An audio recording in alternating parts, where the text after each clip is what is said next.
Awami League, fascist Sheikh Hasina এবং তার পিতা সবসময় বাংলাদেশে গণতন্ত্র হত্যা করেছে, গণতন্ত্র ধ্বংস করেছে এবং এদেশের মানুষের অধিকারকে কেড়ে নিয়েছে।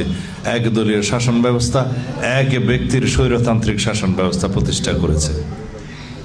তিনি তত্ত্বাবধায়ক সরকার ব্যবস্থা, এই ফ্যাসিস্ট শেখ হাসিনা বাংলাদেশের সংবিধান থেকে বিলুপ্ত করে দীর্ঘ 15-16 বছর এই দেশে একনায়কতান্ত্রিক শাসন ব্যবস্থা চালু করেছিলেন।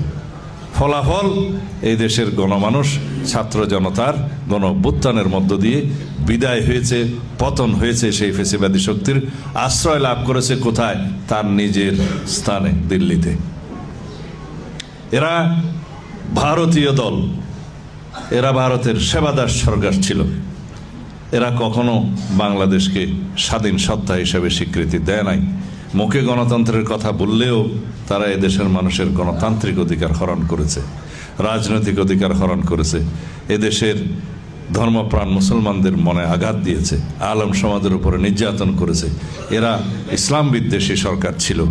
এই ফ্যাসিবাদী আওয়ামী লীগ আলেম বিদ্বেষী সরকার ছিল এবং ইসলাম বিদ্বেষী সরকার ছিল। তারা এদেশের আলেম সমাজের উপরে অসীম নির্যাতন চালিয়েছে। তারা গণহত্যা করেছে শাপলা চত্বরে। এদেশের নিরীহ মাদ্রাসা শিক্ষার্থীদেরকে তারা হত্যা করেছে রাতের অন্ধকারে। আলেম সমাজকে হত্যা করেছে, আলেমদেরকে কারাগারে নিক্ষেপ করেছে। এইভাবে তারা এই দেশের গণমানুষের বিপক্ষে দাঁড়িয়েছে, এদেশের গণতন্ত্রের বিপক্ষে দাঁড়িয়েছে, ধ্বংস করেছে গণতন্ত্র। এদেশের আপামর জনগণের বিরুদ্ধে তারা দাঁড়িয়েছে।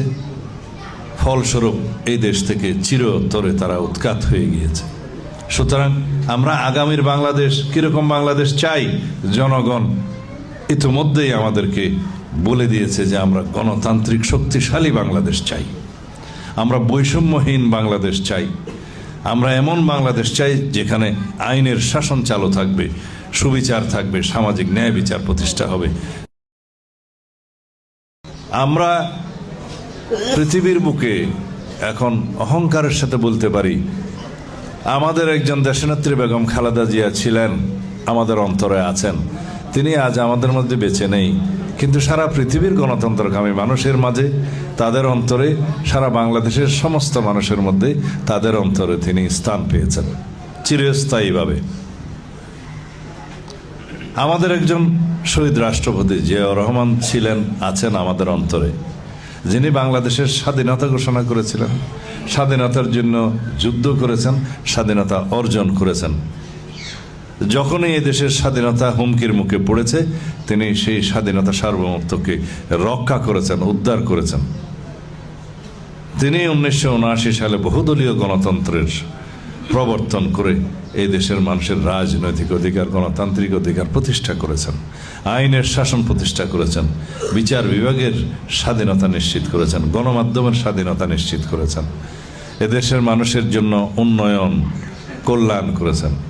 এদেশকে স্বনির্ভর করার জন্য তিনি অনেক পদক্ষেপ নিয়েছিলেন, যার ফল আমরা এখনো পাই।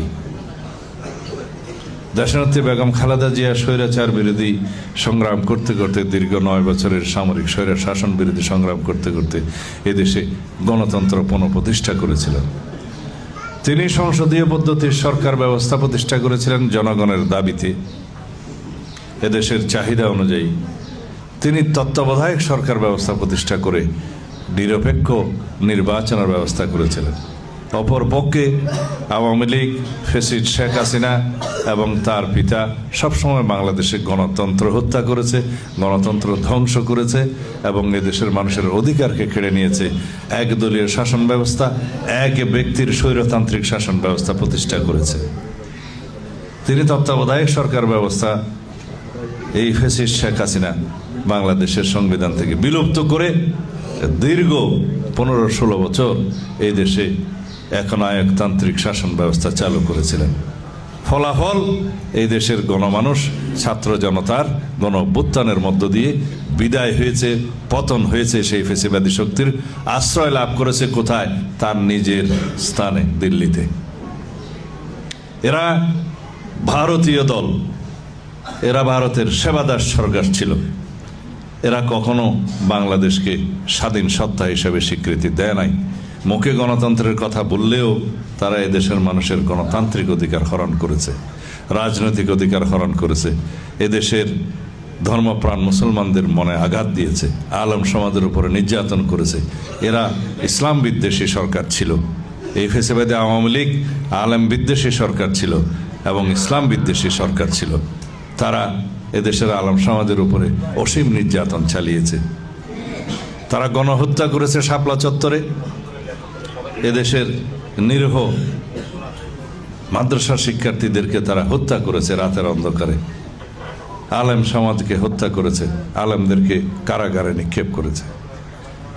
এইভাবে তারা এই দেশের গণমানুষের বিপক্ষে দাঁড়িয়েছে, এদেশের গণতন্ত্রের বিপক্ষে দাঁড়িয়েছে, ধ্বংস করেছে গণতন্ত্র।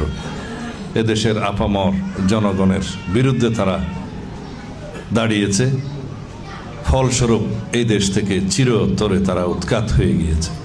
সুতরাং আমরা আগামীর বাংলাদেশ কিরকম বাংলাদেশ চাই, জনগণ ইতিমধ্যেই আমাদেরকে বলে দিয়েছে যে আমরা গণতান্ত্রিক শক্তিশালী বাংলাদেশ চাই, আমরা বৈষম্যহীন বাংলাদেশ চাই, আমরা এমন বাংলাদেশ চাই যেখানে আইনের শাসন চালু থাকবে, সুবিচার থাকবে, সামাজিক ন্যায় বিচার প্রতিষ্ঠা হবে।